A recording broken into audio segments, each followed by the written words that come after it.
Hello guys, in this video we are going to discuss the solution of the problem Boolean Parenthesization. So let us look at the problem statement. The problem statement says that we are given a Boolean expression s of length n with following symbols. So an expression s is given to us of length n and the expression contains symbols which is t or f, which is true or false, and some operators such as AND operator or an XOR operator. Count the numbers of ways we can parenthesize the expression so that the value of expression evaluates to true. Okay, so let us try to understand the problem statement with the help of an example.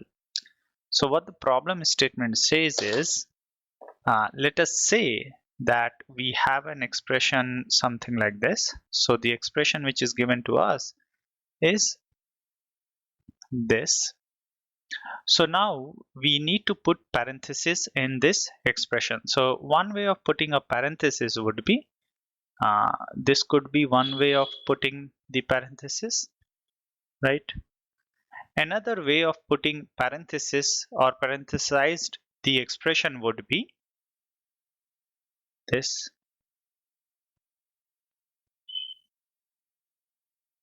And one more way or another way of parenthesizing the expression could be this. Okay, so let us say we have put the parenthesis in this way and let us evaluate the expression. So if you evaluate this expression, this will be equals to true and this again will be equals to true. So this evaluates to true.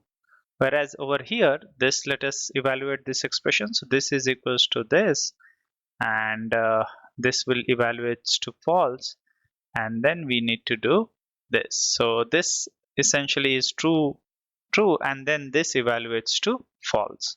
Whereas over here, if we do this, and this is basically, so this is false t, and this, so this will evaluate to true.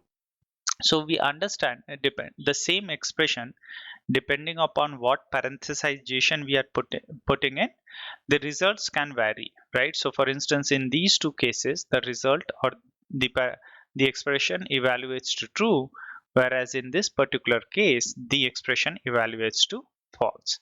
So what the question says is, you parenthesized in such a way that the expression evaluates to true, and how many such ways of parenthesization is possible is what we need to count and return. So for instance, we have done 3 parenthesization, out of which 2 results into true and 1 results into false. There could be a number of ways to parenthesizes, and then some of them will result into true and some will result into false. We need to count the number of ways. We need to count how many of the parenthesization results into true, and we need to return that count. So that's about the problem statement, folks. Now let us look at the solution for this problem. So let us first discuss the brute force solution for this problem. And the brute force solution, as evident from the explanation of the problem statement, is what we need to do is we need to generate all parenthesized expression, right? So given an expression, we will parenthesize the expression in all possible ways. Okay, and let us say that particular list of parenthesized expression is there in a variable x. Now we will iterate on this element. So for, let's say, x in capital X, we will check if x evaluates to true. If x evaluates to true. If this evaluates to true, then we are going to increase our counter by 1. So initially, let us say we have a counter variable and the value for count is 0. And we will keep on increasing it. And once we have iterated on all the elements of x, we are going to return count. This is something which we are going to return. So that's the brute force approach for, or that's the brute force solution for this problem. And as you can see that the brute force solution, the running time complexity will be governed by this, and this is something which can be done in exponential. So this is exponential in nature, and thus the running time complexity of this algorithm or this brute force algorithm is exponential. So that's about the brute force solution, folks. Now let us discuss the optimal solution for the problem. So in order to understand the optimal solution, let us take the expression which we want to evaluate. So let's say that the expression is, so this is the expression which is given to us, and let me just write down the indexes as well. So this is 0, 1, and the length of this string is something which is given by n, and this is equals to 7. In the optimal solution, we are going to use dynamic programming and bottom-up approach. So we are going to use dynamic programming, and within dynamic programming, we are going to use bottom-up approach. Okay, what do I mean by bottom-up approach is we are going to solve. So in the bottom-up approach, we are going to solve smaller subproblems, or we are going to solve smaller subproblems, and once we have solved the smaller subproblems, then we will go ahead and increase the size of the subproblem. Then, so let us say the size of the subproblem here is 3. Let us just say, for instance, then we are going to increase the size of the so once we have solved all the subproblems of size 3, then we are going to increase the size of the subproblem to 4, and we are going to solve all the subproblems of size 4, and so on. Okay, and similarly we will keep doing it till n. Okay, and the point of solving this in this particular fashion is when we'll be solving a subproblem of, let us say, size 4, then the subproblem of size 4 can be broken down into the subproblems of size 3, and since we have already solved the subproblem of size 3, then that solution of that subproblem will be stored in a dynamic programming table, and then rather than solving that particular subproblem, I'm going to rely on the dynamic programming table to get the solution from there. Okay, so that's the general idea, folks. Now let us see how we will be able to use this concept in order to solve this problem. So in order to understand that, let us say the expression which is given to us is this. So this is the expression which is given to us. Now what we are going to do is, so what we need to understand is, one more thing before we begin, is what is the smallest subproblem in this particular case, right? Smallest subproblem. So the smallest subproblem in this particular case will be some operand 1. So some operand 1, then an operator, and then the operand 2. Right? So this is the smallest subproblem which we could have. So example wise, the expression could be T or true or true, or true and false, or it could be false or false. Okay, so this is the smallest. So here the size of the subproblem is 3. The smallest subproblem which we could have is of size 3. So now let us begin with solving the subproblem of size 3. So let's say this is the example which we want to solve. So here the smallest subproblem, we know that the size of the smallest subproblem is 3. So what could be that subproblem? Well, the subproblem here is, rather we can call it sub-expression as well. So the sub-expression over here could be like this, could be one sub-expression which we want to solve. Another sub-expression could be, this would be another sub-expression, right? And this could be another sub-expression. So these are the 3 sub-expressions which is possible here of size 3. So now let us solve this. So let's take the first one. So the first one is T XOR, sorry, this is OR T. And let's write down the indexes as well. So T is at 0th index, this is at first index, this is at 2 index. Okay, so we are going to call this subproblem as DP 0, 2. Okay, 0 is the starting index and 2 is my ending index. Okay, and the name of this subproblem which we are going to evaluate is this. Okay, so this subproblem is equals to T or T. So this evaluates to true. So what we are going to do here is in DP 0, 2, we are going to store two values. Okay, what are those two values? Well, the two values which we are going to store is how many times does the expression evaluates to true. Okay, so here it turns out like there is just one way of parenthesization, right? This is the only way you will be able to parenthesize this. So that is why it just evaluates one time. But as we will see, when we'll increase the size of the subproblem, then this will actually, rather than solving it into one way, there will be multiple ways of solving it, or there will be multiple ways of parenthesize it, and depending upon the way you choose, your solution will differ. Anyways, here it evaluates to true, so true is one time, so like it evaluates to true for one time, so that is why over here it is 1, and here 0 is 0.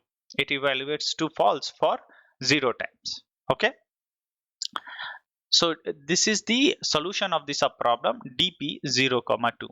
Okay, dp 0 comma 2, we will have two values. True, how many times does the expression evaluates to true? Well, it evaluates to true for one time, and false for 0 time. Now let's take the second subproblem which we have. The second subproblem which we have is this, right? True and false, and let's write down the indexes as well. So the indexes is 2, 3 and 4. What will be the name of this subproblem? Well, the name of this subproblem is dp2 comma 4. All right, and this, let us evaluate it again. Here there is just one way of parenthesization, that is why the expression is being evaluated just once. So here it will evaluates to false, and so because of which the dp table dp2 comma 4, the values which we are going to store is true is 0 times and false is 1 time. Okay, let's take the third example which we have, or the third expression, third sub expression. The third sub expression is false or true, and let's write down the indexes. The index is 4, 5 and 6. So here the sub expression 4, and the name of the solution for the subproblem is dp4 comma 6, which is equals to false and true, and this evaluates to what? True. So here the solution will be equals to dp4 comma 6, true is 1 time and false is 0 times. Okay, so this is how we will be able to solve the smallest subproblem, or we will be able to solve a subproblem of size 3. Now once we have solved it, now let us see how we will be able to store this solution into a dp table. So we need a dp table of size. Okay, so let us say this is the table which we have, or a dp table of size 7 by 7, and now let us write down the expression which we have. So this is basically true or true, and then and false or true, and the same thing over here also, true or true and false or true. And let us write down the indexes as well. So this is 0th index, 1, 2, 3 and 6. So this is the dp table which we have. Now let us fill this table with the subproblem solutions which we have already solved. So let us see what all subproblems which we have solved. So we have solved this subproblem dp02, 2, 4 and 4, 6. So let us populate this. So dp02 is 1 true, false is 0 times. So 0 comma 2, so 0 comma 2 is here, so this is 0 and this is true, and here 1 true and false is 0 times. Okay, in second case, which is dp24, true is 0 and false is 1. So let's see 2 and 4. So this is my 2 and this is my 4. True is here, true is 0 and false is 1. Now let's look at the third one. So here this is 4 comma 6, which is true is 1 and false is 0. So 4 comma 6, true is 1 and false is 0.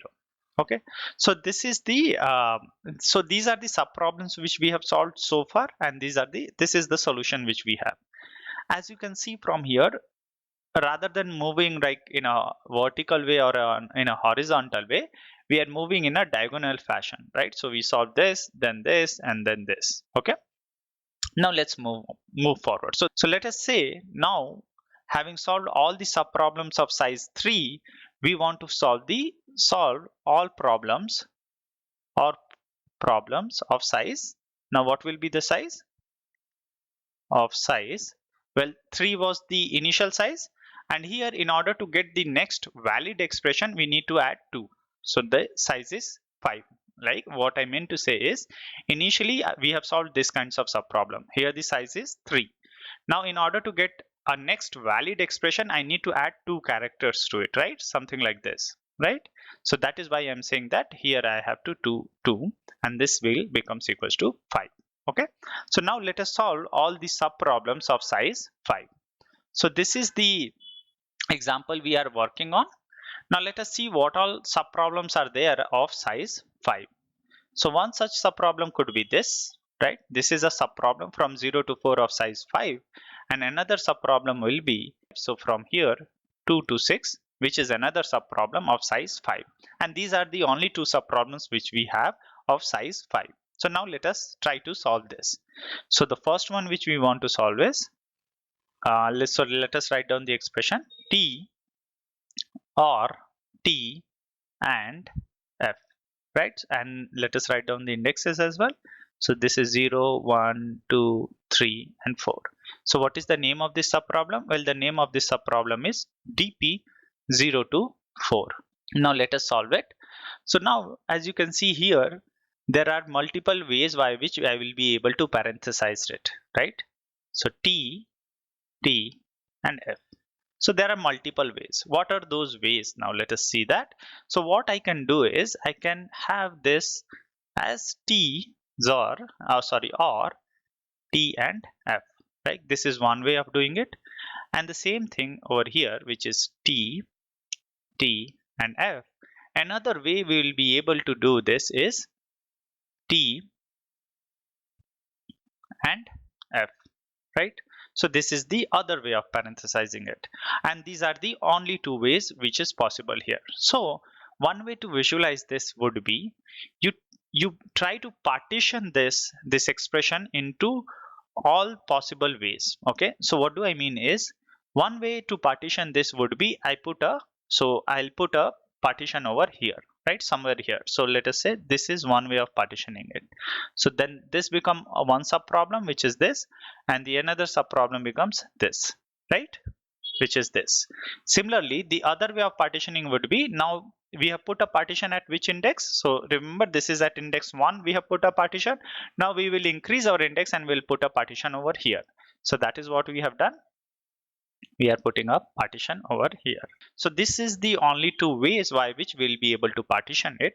Now let's work with these two examples and try to see how we are able to solve this. So again, let us write down the indexes for this. So this is 0th index, first, second, third, and fourth, right? So this, if you see, what we are trying to do is T, this, and this is what? This T is nothing but this is the sub problem which we have already solved, which is dp of 2, 4, right? Rather than solving this sub problem, what we are going to do is we are going to take the value of dp2, 4 and put it over here. So this sub problem we have already solved it. Now let us look at the value of dp2, 4. So the value of dp2, 4 is true is 0 time and false is 1 time. So let us write it down. True is 1 times and false is 0 times. Okay, and here, and now let us proceed further. So again we can write it down this. So this is just one true. So what I can do here is this, I can write it as true is 1 times and false is 0 times, and I want to perform OR operation with true, false equals to 0. Okay, so these are the conditions which I have, and let us say with these condition we want to populate, or we want to get the value for dp 0, 4. One more thing before we go ahead, before we go further, see dp of 0, 4 will be equals to the answer we will get it from here via this partitioning plus the number I'll get it from here. Okay, it will be the sum of these two. Now let's proceed further. So let me just do a quick recap of it. So we know that we want to solve this sub problem. Okay. So we wanted to solve this sub problem. Then this sub problem, we understand that we can partition or we can parenthesize it in these two ways. So this is one way of parenthesizing it, and this is the other way of parenthesizing it.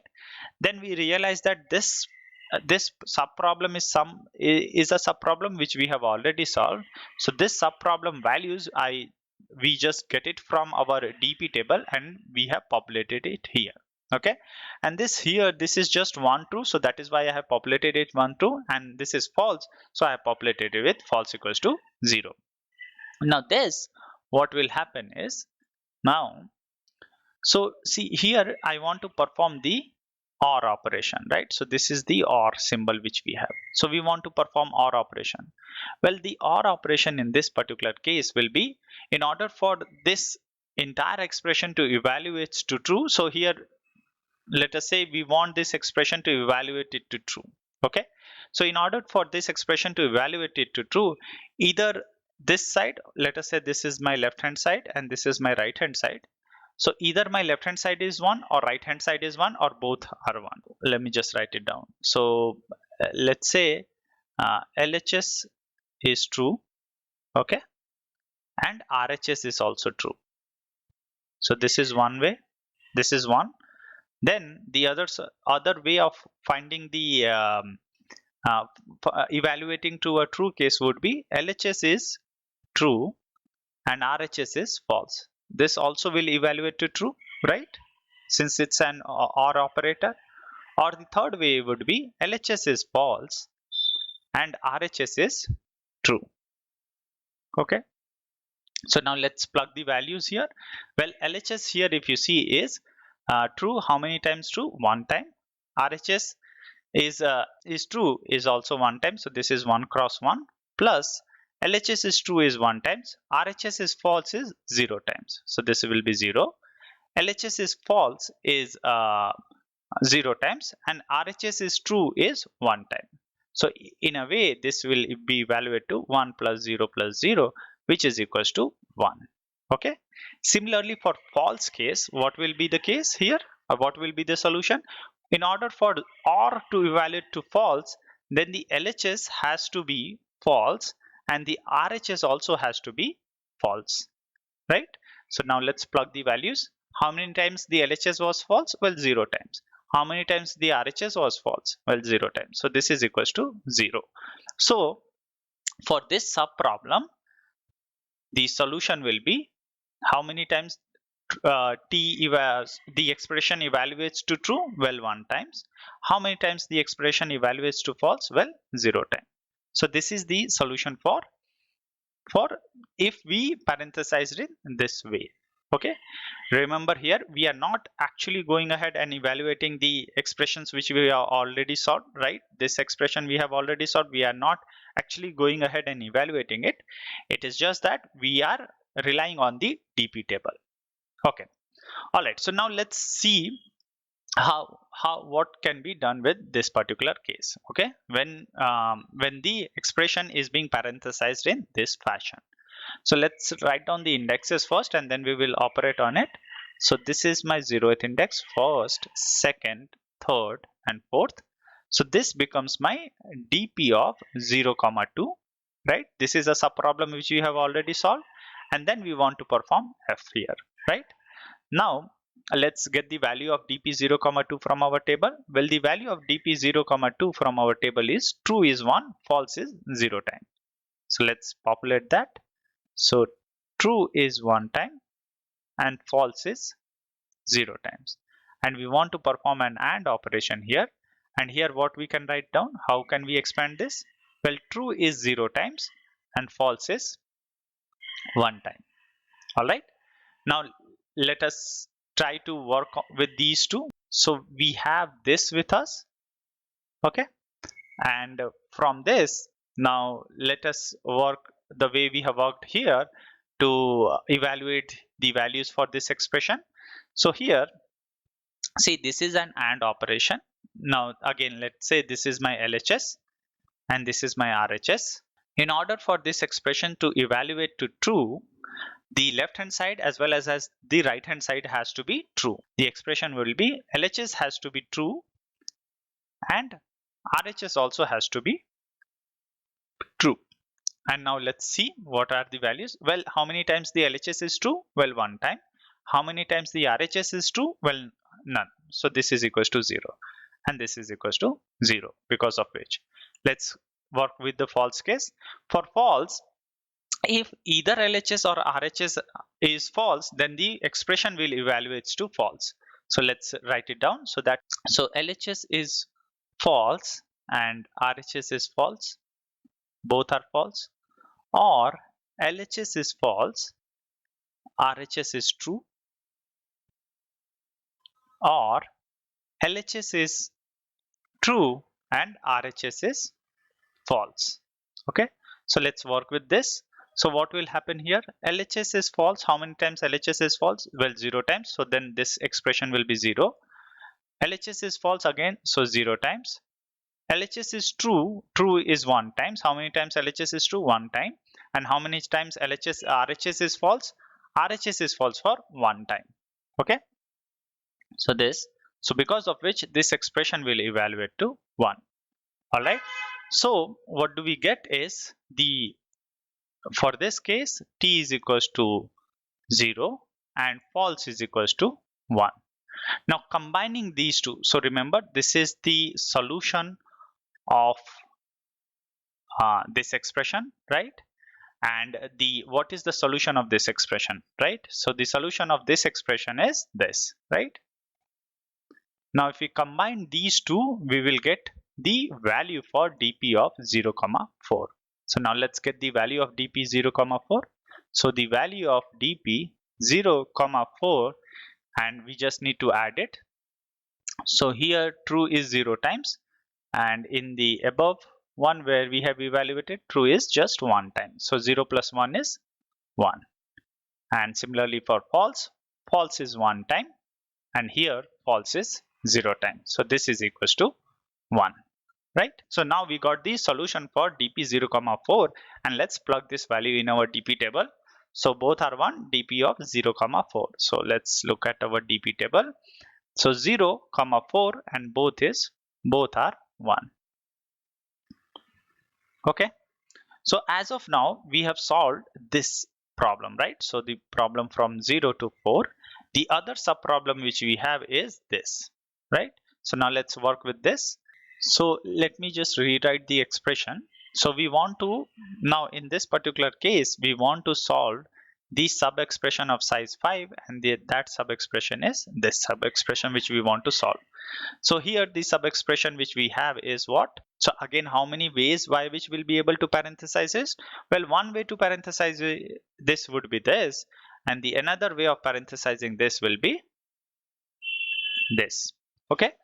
And and let us write down the indexes also. So this is index 2, 3, 4, 5 and 6. This is also 2, 3, 4, 5 and 6. So what sub problem which we are trying to solve? Well, the sub problem we are trying to solve is dp of 2, 6. And in order to get the dp of 2, 6, we need to find the solution for this. We need to find the solution for this, and we need to add them. Okay. So now let's work with this solution. So as we see, this is equals to true, and this is what? This is again a sub problem which we have already solved, which is 4 to 6. Now let's find out the value for dp of 4 to 6. Well, the value for dp of 4 to 6 is what? 4 to 6. True is 1, false is 0 times. So let's work with that. True is 1 and false is 0 times. And then again let's work with this. So here we can write it as true is 1 time and false is 0 time. Okay. Now let's proceed further here. Now here this is again an AND operation. So let's apply the same logic. So in order for this expression to evaluate to true, both left hand side, so this is my left hand side and this is my right hand side, so both should be true. Okay. So in this particular case, so true will be equals to, both has to be true. How many times does the left hand side is true? Well, 1 time. and how many times the right hand side is true? Well, one time. So this is equals to 1 into 1, which is equals to 1. And for this expression to evaluate to false, any of 1 has to be 0 here, or rather let's write down the formula so that we don't mess things up. So here, in order for, since this is an AND operation, so either LHS could be false or RHS could be false. Both could be false, or either one of them is false. So LHS is false and RHS is true, plus LHS is true and RHS is false. Okay, so now let's work with it. So how many times LHS is false? 0 times, so this will be 0. How many times again LHS is false? 0 times, so this will be 0. How many times LHS is true? 1 time. And how many times RHS is false? 0 times, so this is equals to 0. So here F, so this particular thing we can write it down, T as 1 and F as 0. Okay, now let's solve this sub expression. So here this again we can write it down as dp. So this is a sub problem which we have already solved, which is dp of 2 comma 4, and then we need to perform this operation. So dp, what is the value of dp 2 comma 4? Let's get the value of dp 2 comma 4 from our dp table. So 2 comma 4 is true is 0 and false is 1. So let's write it down. True is 0, false is 1. And then this we have to XOR with. So here we can write it true as 1, false as 0. Now let's work on these equations. So so this is a XOR operation. So for XOR operation, in order for the expression to be evaluated to true, what needs to happen? Either LHS is true, LHS needs to be true, and RHS needs to be false, or LHS has to be false and RHS needs to be true. Okay, and similarly for false case, LHS and RHS has to be same. So LHS is true, RHS is true, or LHS is false and RHS is also false. So let's plug the values and try to get our answer. So what will happen in this case? So for true, let me just write it down here. How many times LHS evaluates to true? LHS evaluates to true for 0 times. So then this entire expression is 0. LHS is false. How many times LHS evaluates to false? 1 time. RHS is true is also 1 time. So this is equals to 1. So then this is 1. And for false case, LHS true and RHS true. Let's see, LHS true is 0 times. So this again evaluates to 0. And then LHS false and RHS false. LHS is false 1 time and RHS is false 0 times. So this is 0. Okay, so this is 0. So now we have solved both the expressions. So what is the solution of this sub problem, dp of 2 comma 6?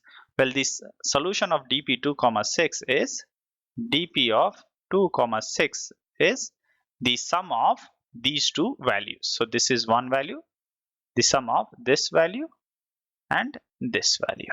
Okay, so let's add it. So here, how many times true? So well, true is 1 plus 1, which is equals to 2, and false is just 1 time. Okay, now let's plug the value, put the value in the table. 2 comma 6 is 2 times 2 and 1 times false.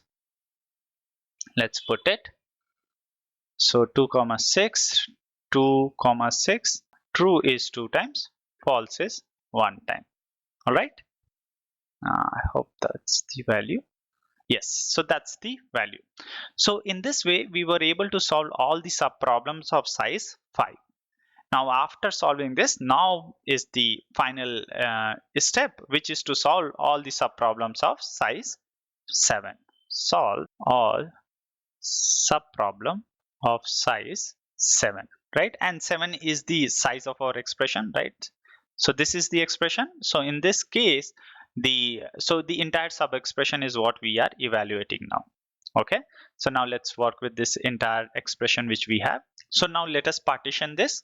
So one way to parenthesize this entire thing will be, so what we are going to do is that we are just going to divide this into two sub expressions. Okay, what do I mean here is this is this and this. Okay, so this is one way of doing it. Another way of partitioning this or parenthesizing this would be, and another way, and this is the last way of partitioning this, will be f and then the last one. So these are the three, these are the only way by which we'll be able to parenthesize it, right? Now let us expand and evaluate these all expressions. So here let us again write down the indexes also. So here what we can do is, so let's work on this. So on this solution, so here this is equals to true. So again, so true simply means true is one time and false is 0 times. So this is 1, and then we want to perform OR operation here, and this is what, this is basically dp of 2 comma 6, which we have already solved. Okay, so now let's plug the values. 1, f equals to 0, and then this is something which we want to perform OR operation, and dp of 2 comma 6. So let's get the value from our dp table. So dp of 2 comma 6 is true is 2, false is 1. True is 2, false is 1. So now what will happen here? So again, since this is an OR, so for OR, okay, let me just write it down so that I don't mess up the entire thing. Okay, so for this, in order for this expression to evaluate to true, either LHS could be true, RHS could be true, or LHS is true and RHS is false, then also it will evaluate to true, or LHS is false and RHS is true. Okay, similarly for this expression to evaluate to false, both has to be false. So both LHS and RHS has to be false. Okay, so now let's put the values in our equation and get our answer. LHS true, how many times LHS is true? 1 time. And how many time RHS is true? 2 times. So this is equals to 1 into 2 plus LHS is true 1 time and RHS is false 1 time. So this is 1 into 1 plus LHS is false 0 times. So then this is equals to 0. And for false, both has to be false. So this is false 0 times. So this is 0. So this is 0. So this is how much? 2 plus 1, which is equals to 3. So here what do we get is true is 3 times and false is 0 times. Okay. Now let's solve this sub expression. So if you see this sub expression, so this is essentially saying that I want to solve dp of 0 comma 2, which we have already solved, and then we need to perform AND operation with dp of 4 comma 6. Okay, now let's plug the value 0 2 and 4 6. So let's get the values.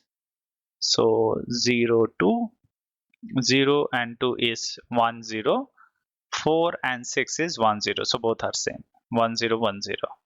So let's plug the values. 1, false is 0, and then 1 and false is 0. Again, this is an AND operation. So in order for this expression to evaluate to true, both has to be equals to true. LHS should be equals to true and RHS should be equals to true. Okay, and in order for this expression to evaluate to false, either one has to be false. So LHS is false, RHS is false, plus LHS is false, RHS is true, plus let's write down the last one also, LHS is true and RHS is false. Okay, now let's plug the values and get our answer. So here, in order for this to be true, LHS has to be true. So this is true. Well, true is 1 times and true is 1 time. So this is equals to 1. And for false, so this is 0, LHS is 0. So this becomes equals to 0. Again 0, LHS is true 1 times and RHS is false 0 times. So this is equals to 0. So here this basically evaluates to true is 1 time and false is 0 time. Okay. Now let's work on the final part, which is equals to this. So this is essentially dp of 0 comma 4, and then we want to do XOR with true. So let's get the value of dp of 0 comma 4 from our table. So 0 comma 4 is true is 1, false is 1. Okay, so let's plug the value. True is 1, false is 1. And then let's expand this also, so we can write it down as true as 1, false as 0, and this is equals to let's write down the expression for this. So in order for this expression to be true, LHS has to be true and RHS has to be false, or LHS could be false and RHS has to be true. Okay, and in order for this expression to evaluate to false, both has to be same value. So LHS is false, RHS is false, and LHS is true, and RHS is also true. Okay, now let's plug our values and get the answer for this case. So what will happen here is true, LHS is true 1 time, RHS is false 0 times, so this is 0, plus LHS is false 1 time, RHS is true 1 time, so this evaluates to 1, and here false is equals to, okay guys, I'm so sorry, I think I made a mistake here. Okay, for dp of 2 comma 6, this 0 comma 0, 0 plus 0 evaluates to 0. I'm so sorry.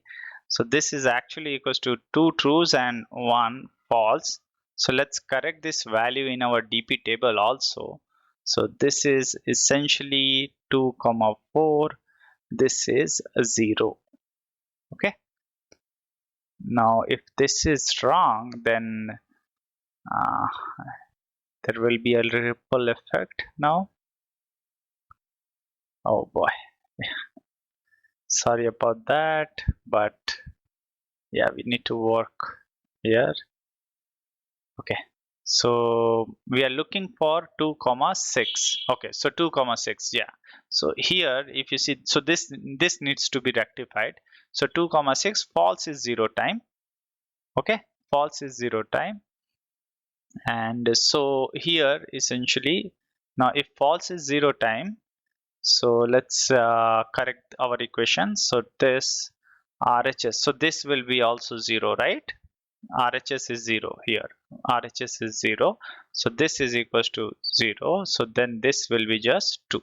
Okay, all right, sorry about that folks, I mean somehow it got messed up. All right, so now let's work on this part, the final part. So now false is how much? LHS true and LHS false and RHS false, so this is 0, and LHS is true and RHS is also true, which is 1 time, so this is how it is. So now this expression basically evaluates to true is 1 and false is 1. So let's combine the values. So 0 comma 6 is basically how many times true? Well, so I'm sorry guys, so here when it was 2, so then this becomes equals to 2. So 2 plus 1, 3 plus 4, so this is 4, and false is 1 time. So we have solved all these subproblems. Remember, see, this dp 0 comma 6 is the expression we wanted to solve, and where is our answer? So dp 0 comma 6, and the answer is we want to get to the parenthesization such that it evaluates to true, so this is where we want to get it. Okay, so that's about the explanation folks. Now let us look at the code for it. Okay, so let's just write a code for this. So let's say we have a dp table with us. Okay, now what we want to do is we want to iterate. So as you have seen in the dp table, right? So in the dp table I have mentioned that rather than moving in a horizontal or a vertical fashion, we are moving in diagonal fashion, right? So let's see how we want to move it. So the first element which we solved, or the first subproblem which we have solved, is 0 2. Then the subproblem which we have solved is 2 comma 4. Then the subproblem we have solved is, see, this 2 comma 4. Then the subproblem we have solved is this, which is 4 comma 6. Then what is the subproblem which we have solved? Well, the subproblem we have solved is this, which is what? 0, 4 and then 2, 6. So let's write it down. And 2, 6, and finally we have solved the sub expression which is 0, 6. So we want our loop to go in this fashion. Okay, to do so, what you can do or what we can do is, let me just go down. So what we can do is, we can have our I is equals to 0, and then we can get with a loop while I is less than n, where n is the number of expression. Okay, then we can have our j is equals to I plus 2. Remember, 0, 2, right? 2, 4, 4, 6, and then so on, right? So j equals to I plus 2, and we need something known as inner I. So inner I is equals to, we will start from 0. All right, now let's have this also. Now let's have an inner loop while j is less than n. Okay, and then what we are doing here is, we are increasing j by 2 and I by 2. Okay, and folks, the reason why I'm increasing it by 2 rather than 1, I'm so sorry, this is not how you write it. So let us increase j by 2 and I by 2. Okay, and folks, the reason why I'm increasing it by 2 is, if you see the expression, so let's see the expression, right? So 0 to 2 is one expression, right? Then the 4, right? Then the 6. So that's the idea here, right? Rather than moving for 1, so in order to get a valid expression, I just have to jump for 2 points, or I have to increase my counter twice to get a valid expression. So that is the reason I am increasing it by 2. Okay, now once we have this, so that's about the, so if you iterate in this fashion, and then once this is done, then we are going to increase our I, and again I, we are going to increase it by 2, right? So remember, this is for this I. Okay, all right, so now let's look at the logic. Okay, so let us see the logic for this.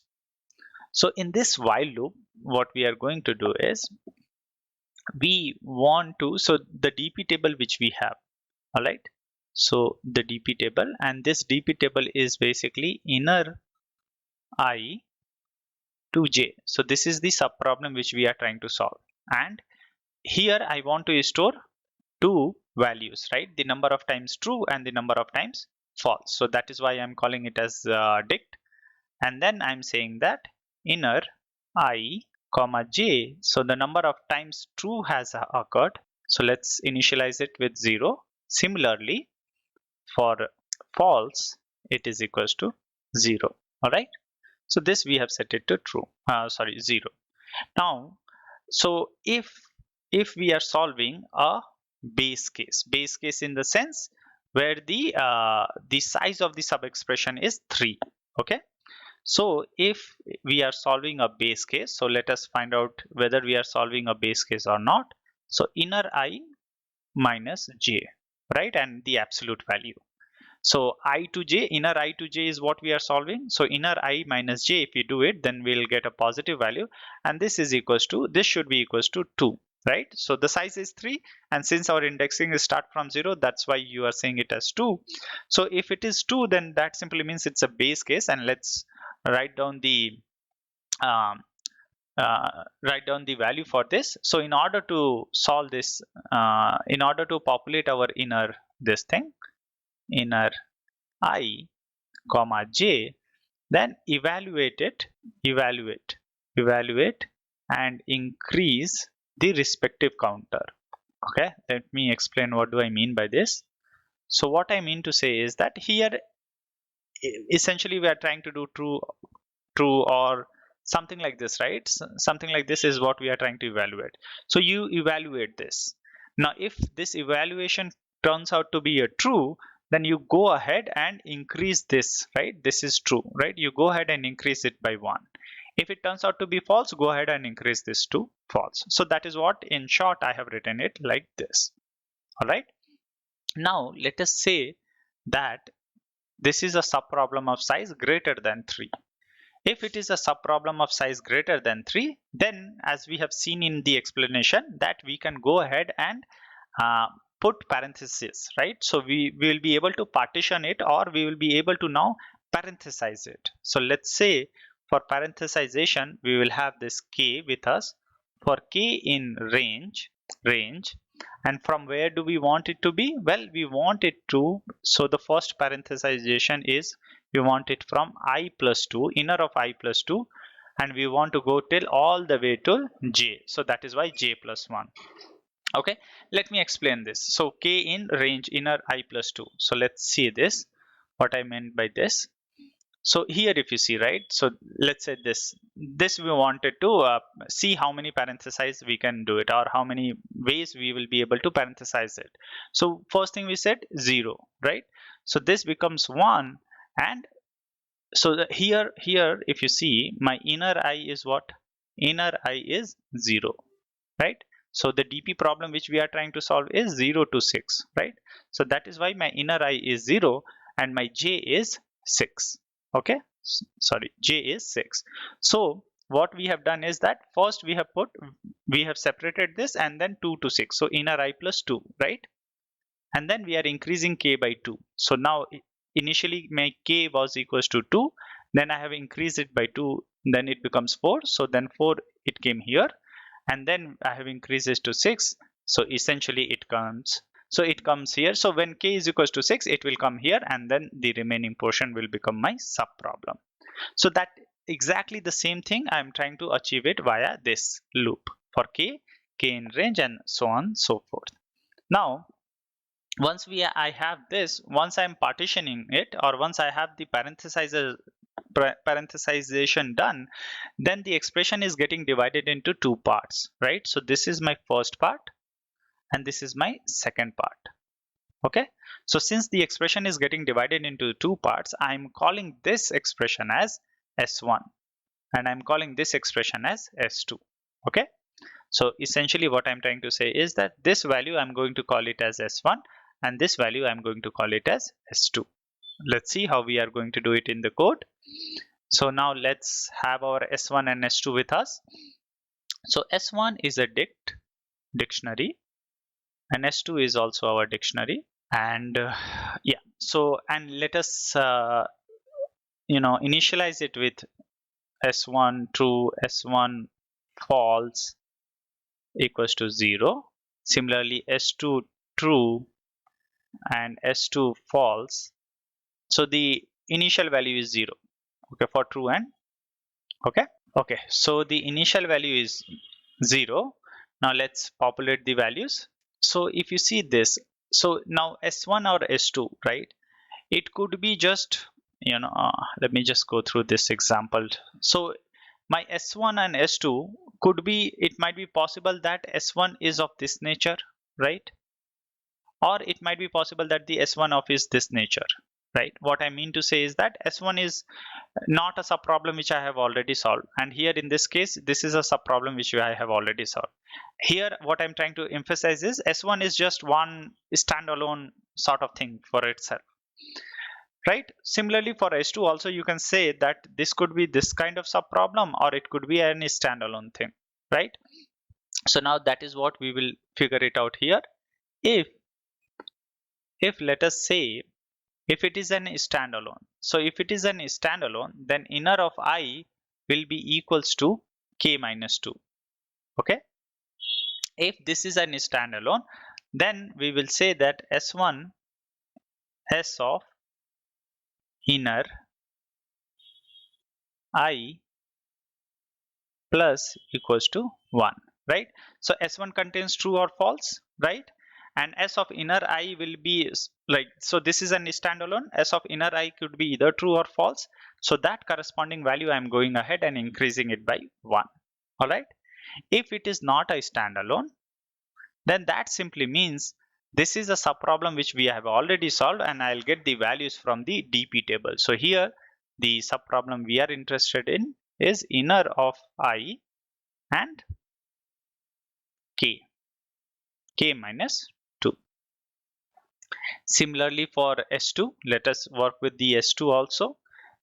So um, if k is equals to j, so in that case, this is a standalone sort of situation. So S2 and S of j plus equals to 1. So I'm going to go ahead and increase it by 1. Otherwise, okay, otherwise, I think okay.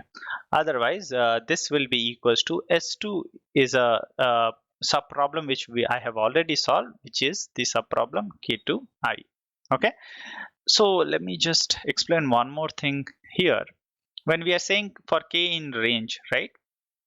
Right. So the sub problem, see here, the sub problem which we are trying to solve is inner I to j. So this is the subproblem which we are trying to solve, and k is the partitioning, right? So the k is the partitioning. So now this subproblem will get divided into two parts. K is somewhere in between, okay, and k starts from inner of I plus 2 to j, right? So what it will do is, so the one subproblem will become inner I comma k minus 2, and the other subproblem will become k to j. Okay, all right, and this is S1 and this is my S2.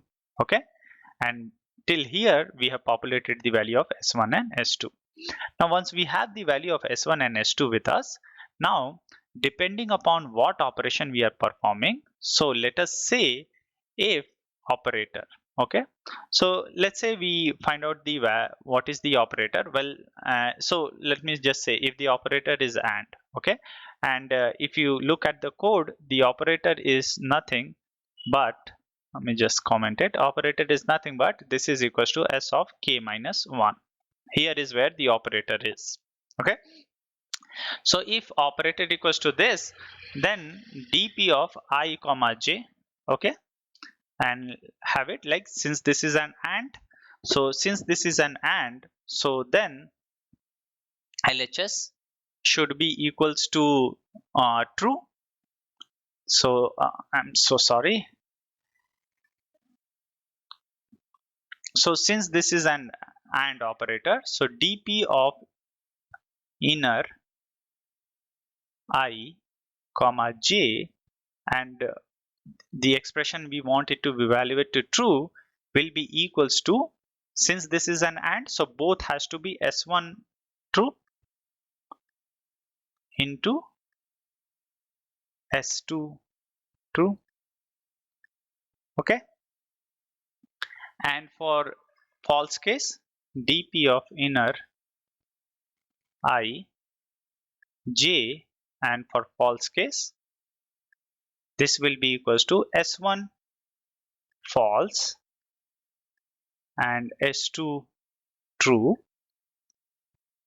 plus S1 true, S2 false plus S1 false and S2 also false, right? This is what we have looked at as a part of an example. So this is for and similarly, I'm not going to now write it for all the expressions, but similarly we want to evaluate it for, you know, and operator is XOR. So for all the cases we are going to do that, and once we have end with the loop, then we are going to return dp table 0 to n minus 1, and what do we want? From here we want the true value. So this will be our answer. I'll paste the code also there in the comment section so that you don't have to rely on the video. Rather than that, you can look at the comment section in order to get the code. But that's about the explanation, folks. It is a very long video, I think, and but the explanation and the problem was as such. Now let's go to the coding section. So that's the code, folks, and it is pretty much the same what we have discussed so far in length. Now let us submit our solution. So our solution got accepted. So that is from this video, folks. In case if you have any question or comment regarding this video, please feel free to use the comment section and I will try to address them. Thank you.